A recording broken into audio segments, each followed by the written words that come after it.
revue de presse.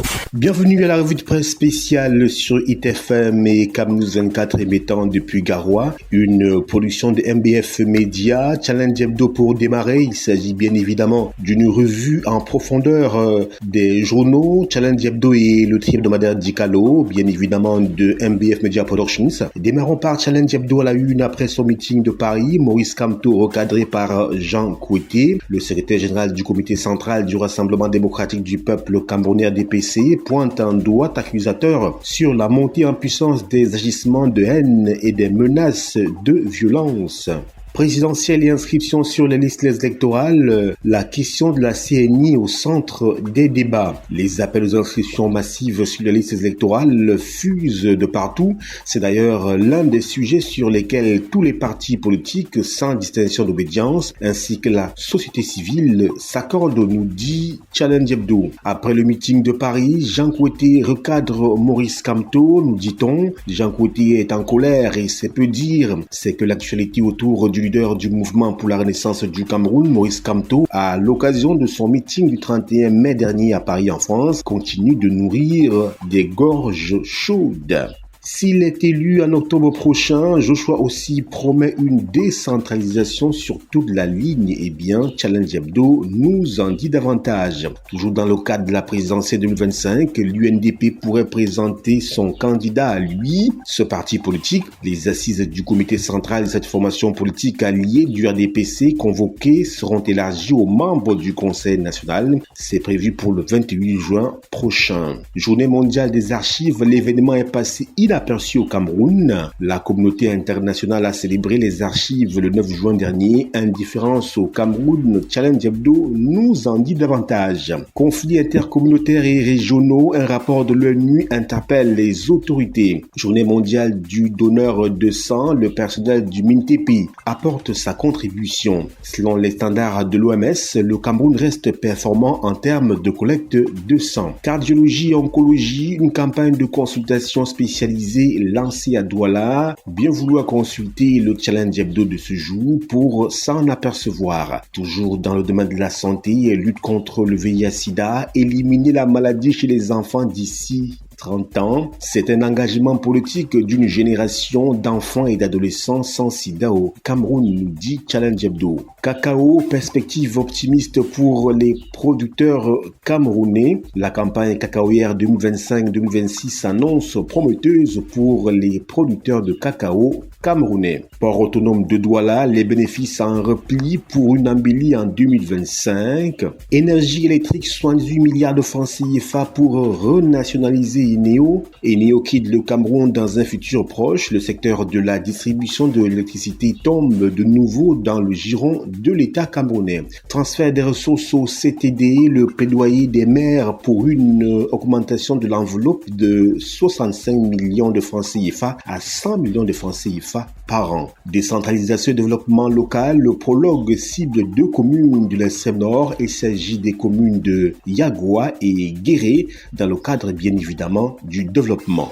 Les journées de l'urbanisme, comment améliorer le cadre de vie à Douala? Eh bien, Challenge Hebdo nous en dit davantage. Voilà qui nous mène en sport. Tour cycliste international du Cameroun, le mauvais état des routes annule l'étape de Douala. Les coureurs effectueront 5 tours de prestige, a soutenu Jean-Baptiste Biaye, le directeur de communication de la Fédération camerounaise de cyclisme et du Tour international du Cameroun. Bras de fer à la FECA volée, on chiffonne le verdict de la Cour suprême. La décision de la Cour suprême qui rétablit Julien Serge Abouem à la tête de la Fédération camerounaise de volleyball est foulée aux pieds, nous dit Challenge Hebdo. À l'étranger, est de la République démocratique du Congo, ce que contient le deuxième projet d'accord de paix entre Kinshasa et Kigali nous est dévoilé par Challenge Hebdo. Afrique du Sud, le président Cyril Ramaphosa annonce un dialogue national. Voilà pour ce qui est du tour d'horizon de Challenge Hebdo. Place à présent au hebdomadaire Dicalo. À la une, Assemblée nationale, l'appel patriotique de Kavaïgué Djibril. Le président de l'Auguste Chambre demande aux Camerounais en âge de voter de s'inscrire massivement sur les listes électorales. C'était lors de l'ouverture de la deuxième session ordinaire de l'année législative 2025. Présidentielle 2025, le poids électoral de la diaspora. À quelques jours de la convocation du corps électoral, la diaspora apparaît comme le ventre mou des opérations d'enrôlement. Goalkeepers Events de la Fondation Gates, le Cameroun était de la partie. La journaliste et reporter camerounaise Catherine Aimé Biloa, spécialisée en questions de santé, a fièrement représenté le continent au Goalkeepers Event.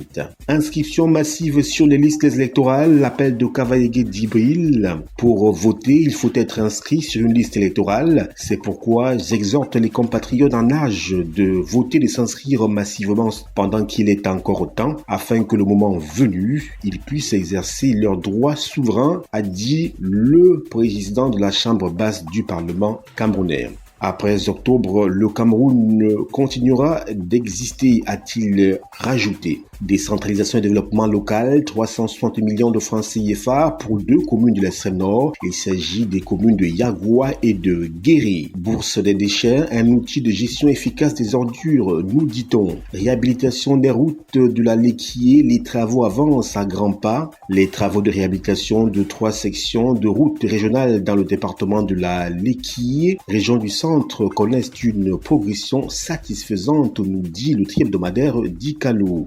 Contractualisation des entreprises des BTP, on explore les voies pour une meilleure performance. Lutte contre le tabagisme, l'appel en faveur d'une loi nationale sur le contrôle du tabac. Judith Noël Chekoumo, je cite, « Il ne devrait pas avoir de réunions secrètes autour du tabac ». Fin de citation. Lutte contre la prostitution en ligne, le professeur Jean Baïbek soutient le combat mené par le ministre Abenoa Ondoa. Lutte contre les cancers pédiatriques, améliorer la prise en charge des cancers infantiles. Eh bien, le tri-hebdomadaire d'Icalo nous en parle davantage. Santé publique toujours, 2 hôtes de marque à l'hôpital Saint-Jean-de-Malte et de Ndjombe. Port obligatoire de badge, bras de fer entre le ministre Ngalé Bibé et les syndicats de transport. Alors que le communiqué ministériel rendant obligatoire le port d'un badge sécurisé par tous les transporteurs est rentré dans sa phase répressive depuis le 2 juin 2025, les organisations syndicales en appellent au boycott de cette décision. Eh bien, le tri-hebdomadaire d'Icalo nous en dit davantage. Projet d'infrastructure, le ministre Ilanga Obam à Garoua dans la région du Nord. GECOM 2025, quelle plus-value pour le Cameroun? Esquisse des réponses dans les colonnes du tri-hebdomadaire d'Icalo. Port autonome de Douala, 2500 conteneurs débarqués, menacés de vente aux enchères.